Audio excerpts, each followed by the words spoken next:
জুবিনদাৰ ন্যায় লাগে যে ইমানকে শুনি আছো, ইমানকে যে কৈ আছে, কিহৰ ন্যায় লাগে তাকে বুজি পোৱা নাই। কাৰণ এইটো কাৰণে কথাখিনি ক'ব আহিছো, আজি মানুহে যেনেকে ন্যায় কথা কৈ আছে, মানুহে কোৱা নাই। একচুৱেলি মানুহে ন্যায় বিচৰা নাই, আমাৰ সাধাৰণ পাব্লিকে ন্যায় বিচৰা নাই। এই যে ওপৰৰ মাল কেইটামান আছে, এই ওপৰৰ মালবোৰে কি কৰে, পাব্লিকৰ মাইণ্ডবোৰ ডাইভাৰ্ট কৰে নিউজত, ছচিয়েল মিডিয়াত আহি। ইহঁতে কয় ন্যায় লাগে, উচিত তদন্ত হব, আমুক হব, তামুক হব, এনেকুৱাই হব। 2026লৈকে এনেকুৱা হৈ থাকিব ইলেকশ্যনৰ কাৰণে। কাৰণ এই কথাটো মই জানি শুনিয়ে কৈছো, আৰু মই ভালকে বুজি লৈ কথাখিনি কৈছো, শুনিব।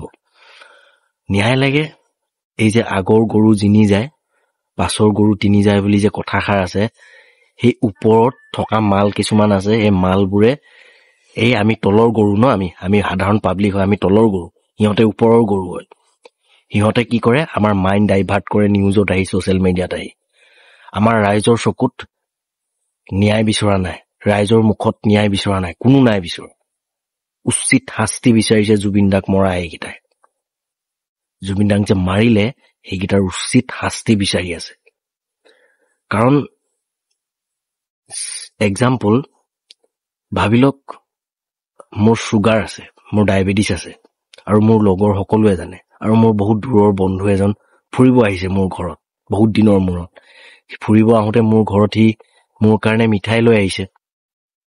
সি যদি মোৰ বন্ধু হয় প্ৰকৃত, সি মোৰ যদি জানেও মোৰ চুগাৰ আছে, সি যদি মোৰ কাৰণে মিঠাই গিফ্ট লৈ আহে, সি বন্ধু হয় নে মোক মাৰিবলৈ লোৱা শত্ৰু হয়? সি গোপন শত্ৰু বুলি কয় সেইবোৰক। জুবিনদাৰ লগতো সেইবোৰ গোপন শত্ৰু সোমাই আছিল। সেইবোৰ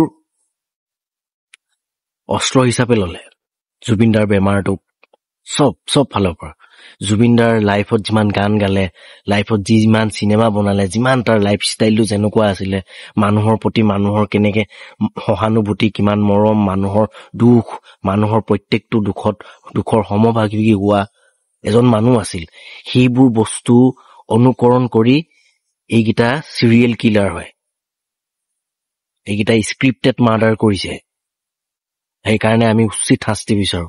আৰু পৰেশ বৰুৱা ডাঙৰীয়াই সিদিনাখন কৈছে, পৰেশ বৰুৱা ডাঙৰীয়াৰ ভইচটো শুনিছো, বোলে ছিংগাপুৰত তাৰ মানুহবোৰে বোলে ইহঁত পাৰ্টিত গৈছে, জুবিনক পাইছে, জুবিনক পাই আত্মহৰা হৈ গৈছে, খায়ো মাতাল হৈ আছে। নহয় পৰেশ বৰুৱা ডাঙৰীয়া, জুবিনে সেইকেইটা মানুহ এই প্ৰথম গৈ লগ পোৱা নহয়, অহা যোৱা, সিহঁতৰ লগত ভাল আলহী হয়, ইহঁত আলহী হয়। আৰু জুবিন আলহী হয় ছিংগাপুৰৰ, আৰু জুবিনৰ এদিনৰ চিনাকি নহয় সেইকেইটা ইয়ত পাৰ্টিত থকা মানুহকেইটা।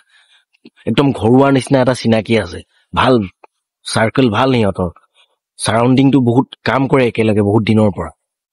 আৰু আপুনি পৰেশ বৰুৱা ডাঙৰীয়া কৈ দিলে কি জুবিনক পাই আত্মহৰা হৈ পাহৰি গৈছে, সিহঁতেও একদম আপোন পাহৰা হৈ জুবিনক পাই মতলীয়া হৈ গৈছে, কোনো কব পৰা নাই। কলেই হব নেকি? আপোনাৰ ঘৰত আলহী আহিলে আপুনি কেনেকে খাইছে, কেনেকে লৈছে, কেনেকে শুইছে, সেইটো আপোনাৰ দায়িত্ব চোৱা পৰেশ বৰুৱা ডাঙৰীয়া। আপুনিও যি আহে তাকে মুখত কৈ দিয়ে আজিকালি। মই ভয় নকৰো, কাৰণ মই এখন অসমৰ সত্যত মাত মতা এটা সঁচা ল'ৰা হয়, আৰু ভয়ো নাখাওঁ। এদিন মৰিবলৈ এনেও আছে, কেনেকে মৰিম, কেনেকে মাৰিব, কোনে মাৰিব, আপুনি মোক ডিচাইড কৰিব নোৱাৰে, ভগৱানে ডিচাইড কৰিব। এইখিনিয়ে কথা আছিল। আমাৰ জুবিন দাৰ মই ন্যায় বিচৰা নাই, যিমানকেইটা মানুহ আছে সিহঁত তাক মৰা জুবিন দাক উচিত শাস্তি বিচাৰো আমি প্ৰত্যেকজন পাব্লিকে।